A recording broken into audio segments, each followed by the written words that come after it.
episode of the Chief Champ Podcast. I am your host, Malcolm Hong, and we have another special guest here today. And she is one of the most professional marketing geniuses I have ever seen. She's really on top of her game. Give it up for Miss, would you care to introduce yourself? Kei Renee.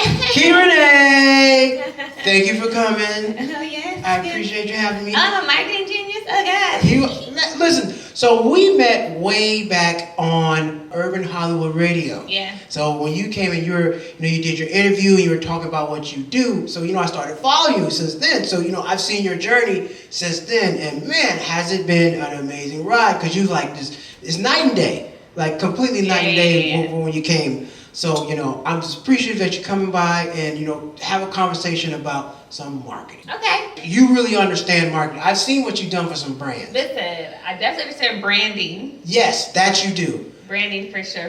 Marketing, I guess it's like... Is there a difference between branding and marketing? Absolutely. What would be the difference? Because I thought it was the same. What would you say to somebody who thinks branding and marketing is the same? How would you describe the difference? Branding is the essence, it's the story.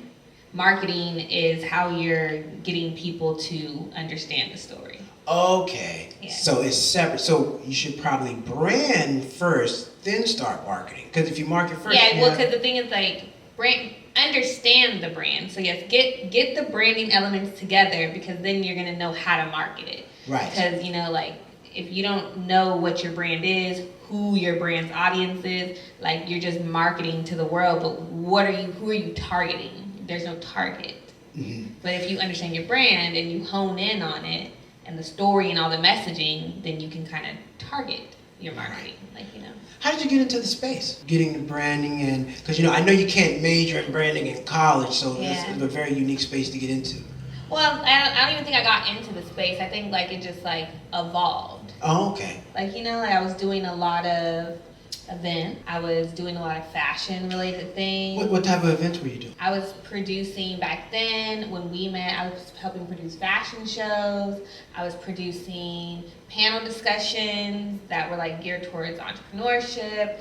I was producing, what else was I doing back? Can I cuss? Yeah. Okay. No, everybody's grown. Okay. What else was I doing back then? I feel me and one of my friends, I was producing a lot of his fashion show stuff and his fashion related things. So it kind of just evolved over time, understanding the brand. But then I guess my background in storytelling and journalism helps because I already am a storyteller. So branding is a lot about telling a story.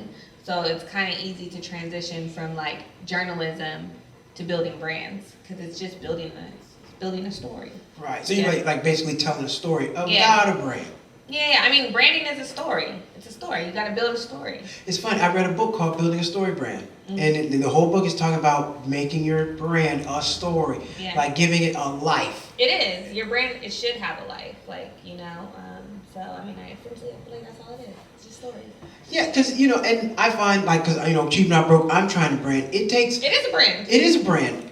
But, it's trial and error. You don't know everything. It's okay, that didn't work. Yeah. Let me try something else. This did work. Let me try that a little more. Yeah. Now it's not working anymore. I need to pivot here. So it's not just a straight road. Yeah. And I'm learning a lot. Just I watch a lot of your page because I see a lot of things that you do, and I watch a lot of other people on YouTube. But it's not easy to figure it out because I think since you're tied to it personally, you can't have an objective view sometimes. You definitely gotta detach yourself from it. Yes, I have a hard time doing that at times. To. I remember, I think I put a video up when it was I had my blog and somebody wanted to buy into it, but they wanted me to change the name. That was okay, we're gonna help, we wanna come in, we're gonna fund it, but can we just change the name to this?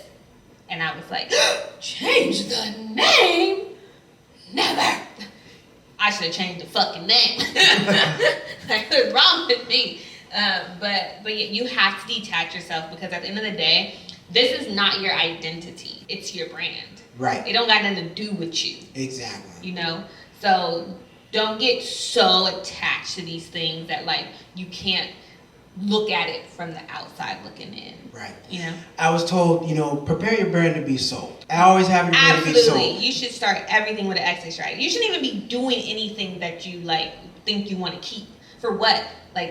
Our lives and stuff evolve so much. Why would you want to keep doing this 10 years from now? Exactly. Someone else, you should have created a plan, gave it to somebody else, keep making money off of it. Right. Don't sell it all the way. Keep that percentage, and move on to your next project. You're gonna be in love with something else in 10 years. Right, and it still makes money, but if you're so involved with it, it can't grow because you're so stuck on. Because you're working in your business instead of working on your business. And that was something because now I don't make the merch anymore. I started off making the t-shirts. Mm-hmm. That's a job. That is so much job making t-shirts. I can't focus on the design because I've been designing all day. Now I go make it. Sometimes stuff is wrong. It's crooked. Yeah. You gotta let that go. But now that I don't make t-shirts, I can focus on doing other things like selling t-shirts, product placement, all that stuff. So you do have to learn and evolve and get past that stuff. And like you said, detach yourself. But it's so hard because it's like your baby. Yeah, but remember, babies in real life turn into us. They grow up. Raggedy. No, just like. Just true. You got some raggedy babies out here. Raggedy babies come raggedy people. So imagine, why do you if it's your baby? When does it move out the house? When did it go to elementary school? Why did it stay in diapers forever? Right, and you don't. That. Damn it! You don't think about your brand as that. Yeah, why is it still in diapers? Goddamn! It's like Sisters. You watch Sisters on Tyler Perry? Yes, I watched it. Karen been pregnant for 3 seasons. Why is she still pregnant? Well, Tyler Perry doing all the writing. He got a lot going on. Karen, where is your bump? I've seen you've helped a lot of other brands. You've been out of town. What do you do for those brands when you're on the road working with them? Well, I'm a producer, so I get contracted by different brands and different agencies to help curate events for them. Mm-hmm. So for the most part, I'm just producing events, and I just found out, which I'm gonna post tomorrow or one of these days, product that I worked on over the summer. I worked on that Cheez-Its activation in Joshua Tree, and it just won an award. Congratulations! I'm okay, award-winning producer. Black Girl Magic. That's dope. That's awesome. So working with brands, is that different than working on your own brand? Do you find one and the same? No, I mean, it's essentially the same. Because the Kei Renee brand is all about cultivation, entrepreneurship, all that type of stuff. So even if I'm working on a Cheez-It project, there's something that I can come back to my own personal brand to give some type of teaching moment. And you do teach a lot. You do give a lot of good gems on Instagram. Thank you. That's very, very, helpful because, you have a lot of people, they want to sell everything. They want to hold on to everything. It's like, damn, how do you gain people's trust? You want me to buy something? Rob them first. Yeah, you got to. So, because, I try to give gems and help people out too, but, your stuff is I can take this and do it right now. Yeah. Really? Good. Yeah, because if you're, might be in the middle of it. Everybody's not at the beginning stage. And what you say, that's something, I'm at this level, I can take this and do something with it right now. So I find that to be very helpful. Oh, perfect. Yeah, I be trying to give you guys real stuff. If I go through something, I'm okay, maybe I could tell them what I did and tell me let me go help somebody else. Not servicely, put this out and sell it. That's not really gonna work.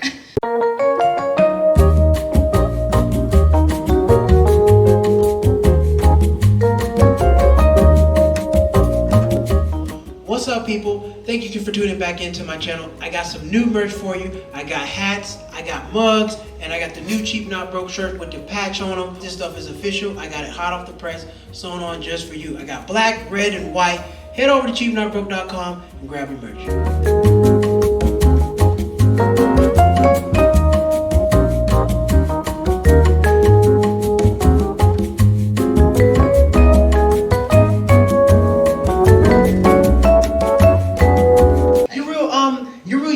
Content creation. Yeah, I like hearing this. Tell me more. Because like I said, we met years ago, and I was on a podcast that you had years ago too. Yeah, Remember I came to film with you. Yes, you came These Guys and Girls. So this is number 3. Okay. So I had to keep going, figure it out. But just watching you grow over the years, it's like you see the growth and how things like your content. Yeah. I see how you're in your office now in your space and you kind of sit at the desk more. So, just the content. How you come up creating your content? I don't. I just do whatever. I don't think really, honestly. And I do use ChatGPT, y'all. You better. Hey, YouTube does not. I don't get my time. ChatGPT. If you don't like YouTube, that's ChatGPT. I am using now these days. I do definitely because I be so busy. I use ChatGPT to help elevate my thoughts. Right? So I'll just be like, okay, chatty chat, come up with some topics that people of this demographic, of this age range, of this year of their businesses are probably focused and struggling with. And then it'll be like, okay, boo, here goes some things. And then I'll look and be like, okay, which are these things that I've already went through that I can help? All right, boom, I'll talk about that one. Okay, hey guys. No, okay. Yeah. To me, I'm just over there like, damn, I need something to talk about. ChatGPT, listen, you better go in there and it will tell you what to talk about. It will tell you if you ask it the right questions. Yeah, because I realize you have to learn how to talk to ChatGPT. Yeah, you just gotta ask it the right questions. Make it ask you the things that it's gonna need to give you what you need. Right. That makes sense. You a big fan of Canva? I use Canva. Yeah, Canva, because ChatGPT and Canva. Yeah. Golden. I use Canva for flyers sometimes. I use it for presentations, my decks I make on Canva. I know they have the new AI thing. Oh, you actually made a deck for me. Oh yeah. You made a deck for me. I don't know. I don't think. I might have made it on Canva, but I make it from scratch, guys. I'll browse at templates, but I don't use their templates really. I just make them. Yeah, you'll find somebody with that same template. You keep looking, somebody's actually using it. You have a new space. I do. What made you want to get your own space? The elevation process. I feel like it's the next step. It's the ultimate thing. 209 Studios, because I'm from the 209, you feel me? So 209 Studios. 209, for those who don't know. That's Merced, Stockton, Modesto, Central Valley, you feel us? Sacramento? No. Oh. I think Sacramento is 916. Oh, I thought it was Sacktown. Okay. Yeah, no. A little bit before, but you're that pocket. 209 Studios. I do definitely feel I produce a lot of events. Mm-hmm. I know a lot of creative people, and I've been wanting to for the past 2-3 years. If people who know, I've been literally telling everyone that I've been trying to open up this space for a very long time, and I just wanted to create a space where people could come rent it out and they could have a space that's creative. I know the things that people look for because I produce a lot of events. I do a lot of stuff. So I wanted to put those things in there to make it easier for people, more convenient for people. And then also have a space. My whole brand is about the cultivation of entrepreneurs. So why would I not open up a space to help cultivate entrepreneurs? It's intimate. So the goal of it is if you're just starting out, come and rent our space, join our residency program, and we're gonna help you grow and build your brand. If you consistently, because consistency, I heard on one of your other shows, is really a part of what it is. So if I can get you into my program, you're gonna be consistent because it's a part of the program. You have to put on something every single week and commit for 8 weeks to put this on in this space. Grow your brand here, grow your fan base here, waitlist people. By the time that 8 weeks is done, you should have a database of people who are now following you, encouraging you, and taking your classes, and you should move to a bigger space. Now, decorating the space. Yeah. Do you have a designer, or is that I did it. Oh, you did it? Yeah. I literally decorated the space. I came up with the color scheme for the space. I went on Amazon. I found all the pieces that I wanted. I did everything. Because I build out spaces so much anyway that I definitely wanted to decorate and, fill my whole space. Now, your residency, who would this be for? Because you got a lot of types of creators out there. So it's gonna be for photographers, yoga instructors, choreographers, fitness instructors, because you can definitely do fitness in the dance studio part of it. Content creators who just want to come into the space to create videos or content using the photo studio area, or even the dance studio side too. If you want to just have access to the space for shooting content too.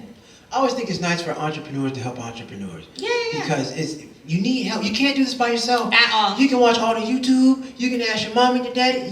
This is trial and error. Entrepreneurship is trial and error. It just is what it is. Entrepreneurship is bullshit. No. It's going to feel like it, and you're going to feel like it's on your shoes when you get into it. It is, but it's some of the most satisfying experiences and feelings you'll ever have when you get it right. Yeah, and it doesn't, like, you're not going to get it right tomorrow. No. Like, you're not going to get it right next month. But you're going to get it right eventually. Like, this is going to take off. Yes, it will, and once you figure out the niche that it really needs to be in and take off in. And I will only do that with consistency. Yes, and bumping your head and getting back up and bumping your head and getting back up. You just don't take the same bumps. Yeah. They're like, all right, I bumped myself here, let me not do that. Now you got another bump. Then after a while, you know all the bumps and you're good to go. Mm-hmm. Yeah. We just got to get people to not be afraid of this word cheap. Right. But that is my job to say, because there's so many words that have had meanings and over time they change. So I used to, I'm like, man, I got cheap on my shirt, but it's cheap, not broke. It's about value. Yeah. And it's my responsibility to let the people know that. Yeah, it's a message. Like, my book is called Get Familiar with Failure. When I first put it out, my mentor was like, get that word failure off the front of your book. Like, I don't think you should do that. I think you should change the name of it. And I was just like, nope. But some people are going to resonate failure because they're failing. It's just like, it's a matter of, can you explain why that word is there and can you change the meaning? Like, it's like, for me, it's like, boom, yes, my book is called Get Familiar with Failure because I want you to become comfortable with the ideal of failing so that you can succeed. Because you cannot succeed without failure. You're going to need to become more comfortable with the idea that you're going to fail. And that's what people are afraid of. They're afraid to fail. But you need to stop being afraid of failing. And that's what they teach you in schools. That is a result. That is 100% result of the public school system. Oh, no! Where can the people find you at? They can find me in the trap. It's going Meet me in the trap. It's going down. You guys can find me at KeiRenee.com, KeiRenee.com, or like all social media platforms, Instagram, TikTok, YouTube. It's Kei Renee, ITS, and then my name, Kei Renee. 209, because sometimes it's spelled like that. 20, the word 9 spelled out, studios. It's by LAX. Free parking. So if you're out of town, get off the plane, get right to work. Get right to work. Get off the plane, get right to work. You don't have to drive. No excuses. No right excuses. To work, get your 8 weeks in and get it done. Yeah, even if you're a comedian and you're just starting out and you need to like have a smaller space. I'm sorry that, I'm promoting the comedy store. But, come test it out. Come test it out. Come test it out. She's great and she'll get you where you gotta go. Yeah. Thank you all for tuning in. We'll see you back next week with another episode.